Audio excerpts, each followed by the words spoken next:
কাগু কাল্লে দে আন্নারে শামসু বানু কই দৌড় দিছে এটা লানি কিছু করেন না আরে ওইসা কইতে না কইতে শতানার বাচ্চা হাজিরে গেছে পুরো সাহস হেতা আবার সিবু তো খায় ব্যাটকা সাসা হুন তোর তো আবার কে কিছু দিলে খাই গেলাস এত যদি তোর সিভা দে তুই খাইছিস না বুঝতি চুপ করে কিছু ঠিক আছে কাগু আচ্ছা ঠিক আছে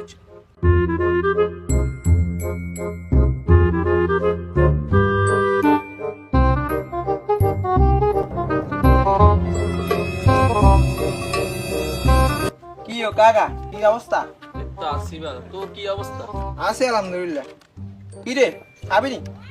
না না খান যাই তো না বেজাল আছে কাকা আর না খাইবেন নি? আরে দেশা अबे साले কিও কাকা আন্নারে খাইতেন মানা করে আমনা আবেনতে সিপ লই লইছেন আরে বেটা খানা জিনিস লয়ে রাগ করে লাভ আসেনি বেটা এটা কোনো